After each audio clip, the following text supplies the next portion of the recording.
இப்போது புதிய அறிமுகம் அச்சி ஹோட்டல் சாம்பார் 50 கிராம் ரூபாய் 20 மட்டுமே.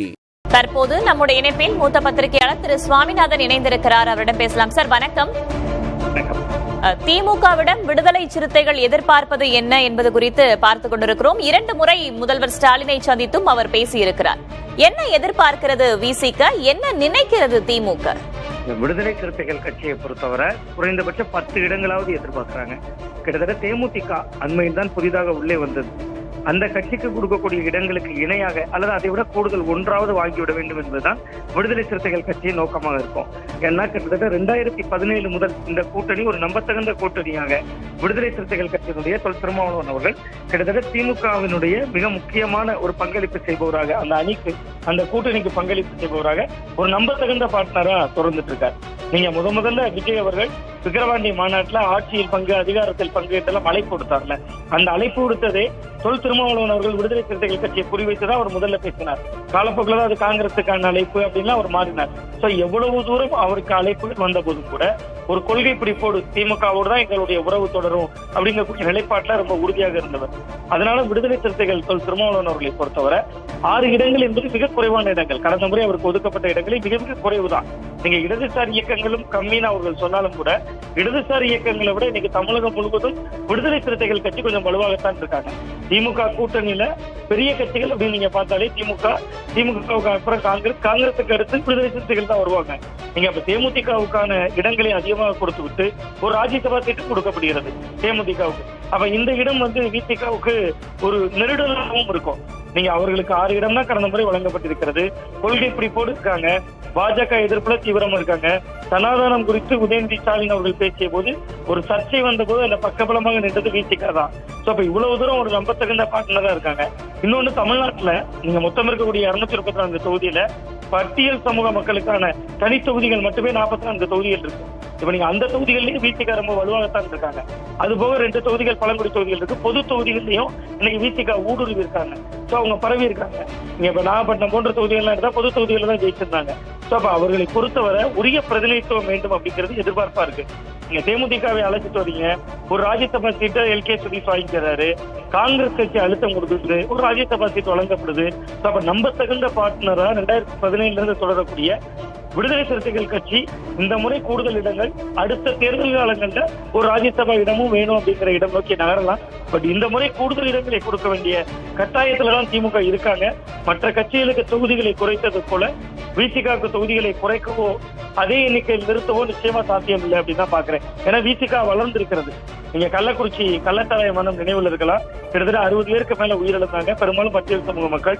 அந்த இடத்துல ஒரு மது ஒழிப்பு மாநாடு நடத்துறது கூட்டணி கட்சியிலேயே கிட்டத்தட்ட திருமாவளவன் அவர்கள் மட்டும்தான். ஒரு ஆளுங்கட்சியாக இருந்தாலும் கூட்டணியில் இருந்தாலும் அவர் எதிர்க்கக்கூடிய பிரச்சனைகள் எதிர்க்கிறார்.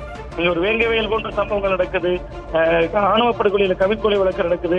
சோ இவ்வளவு சிக்கல்கள் முரண்களுக்கு மத்தியிலும் அவர் பாஜக எதிர்ப்பு என்கிற ஒரு நிலைப்பாட்டுல திமுக உறவுல ரொம்ப இணக்கமாக தொடர்கிறார். சோ அதற்கான அங்கீகாரம் இந்த முறை எதிர்பார்ப்பாங்க. அதுல தவறொன்றும் இல்லை அப்படின்னு தான் பாக்குறேன். விசிகாவுடைய எதிர்பார்ப்பு இவ்வாறாக இருக்க திமுக என்ன நினைக்கிறது? ஏன்னா தேமுதிக உள்ள வந்திருக்காங்க, அவர்களுக்கான தொகுதிகள் இருக்கிறது. ஏற்கனவே 6 தொகுதி ஒதுக்கிய கம்யூனிஸ்டுகளுக்கு இப்ப 5 தொகுதின்னு ஒரு தொகுதி குறைச்சுதான் கொடுத்திருக்காரு. எனில் திருமாவளவனுக்கும் விசிகாவுக்கு எத்தனை தொகுதிகள் ஒதுக்குவதற்கான வாய்ப்பு இருக்கிறது? திமுகவின் நினைப்பு எவ்வாறாக இருக்கிறது? திமுக இதுல என்ன நிலைப்பாடு எடுப்பாங்கன்னா, நீங்க கேட்டதை போல ஏற்கனவே தேமுதிக உள்ளிட்ட புதிய கட்சிகள் வந்திருக்காங்க. கடந்த தேர்தலில் 4% 2021 பதிவு செய்திருந்த மக்கள் நீதி மையம் இப்ப திமுக கூட்டணிக்குள்ள இருக்காங்க. அவர்களுக்கும் இடங்களை ஒதுக்கணும். அவர்களை பெரும்பாலும் உதயசூரியன்ல தான் போட்டியிட சொல்வதாக தகவல் வருகிறது. சோ அப்ப அந்த மாதிரியான நெருக்கடிகள் இருக்கு.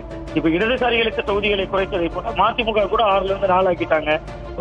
இஸ்லாமிய அமைப்புகள்ல ஒரு கட்சிக்கு 3ல இருந்து 2 ஆக்குனாங்க. அதுபோன்று நீங்க விசிகாவை குறைக்க முடியாது. சோ திமுகவை பொறுத்தவரை 6 என்கிற எண்ணிக்கையில இருந்து 7 வரை பேசலாம். பட் விசிகா உறுதியாக 10ல் நிற்பார்கள்.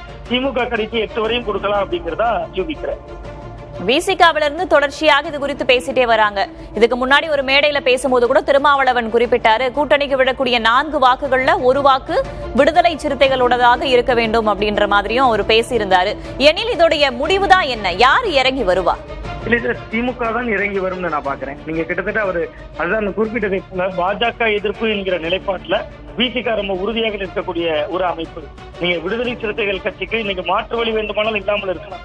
விஜயை நம்பி அவர் உடனடியாக போவதற்கான வழி இல்லை. அதே நேரத்தில் அதிமுக கூட்டணியில பாஜக இருக்காங்க, நாம் தமிழர் சீமான் தனித்த களம் காண்கிறார்.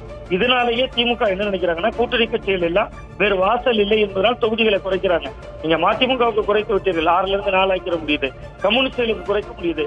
பட் விடுதலை சிறுத்தைகள் கட்சி அவ்வளவு குறைவான எண்ணிக்கையில இனி குறைத்தால் 100% சம்மதிக்க மாட்டாங்க, உறுதியோடு நிற்பாங்கன்னு தான் நான் பாக்குறேன். ஏன்னா இப்ப அவர்கள் ஒரு அங்கீகரிக்கப்பட்ட அரசியல் கட்சி, கிட்டத்தட்ட 2 எம்பிக்களும் போட்டியிட்டு வெற்றி பெறுகிறார்கள். சோ அப்படி இருக்கக்கூடிய சூழல்ல கடந்த முறையை விட கூடுதல் தான் திமுகவுமே கேட்பாங்க அப்படின்னு தான் பாக்குறேன். ஏன்னா கட்சியினுடைய வளர்ச்சியை பார்ப்பாங்கல்ல. ஒரு கட்சி கடந்த 5 ஆண்டு காலங்கள்ல நீங்க இடதுசாரிகளை விடவோ மதிமுகவை விடவோ விடுதலை சிறுத்தைகள் கட்சி கொஞ்சம் வளர்ச்சியை அடைஞ்சிருக்காங்க. சோ அதையும் திமுக மதிப்பீடு செய்யறாங்க. சோ அந்த அடிப்படையில நீங்க எப்படி காங்கிரஸுக்கு 25ல இருந்து 28 ஆகுது, அழுத்தத்தினாலதான் ஆகுது. அவங்க ஒரு நம்பத்தகுந்த பார்ட்னர். மோடி எதிர்ப்புக்கு காங்கிரஸ் வேணும் தமிழ்நாட்டுல, பாஜக எதிர்ப்புக்கு காங்கிரஸ் வேணும், அந்த நிலைப்பாட்டுக்கு வர்றாங்க. அதே நிலைப்பாடு தான் விசிகாவுக்கும் இருக்கும். சோ அவருக்கு 6 என்ற இடத்திலிருந்து 8ஆகவாது உயரும். திமுக தான் இதுல இறங்கி வரும் அப்படின்னு பாக்குறேன். விரிவான அரசியல்களை தந்தமைக்கு நன்றி திரு சுவாமிநாதன். இப்போது புதிய அறிமுகம் ஆச்சி ஹோட்டல் சாம்பார் 50 கிராம் ரூபாய் 20 மட்டுமே.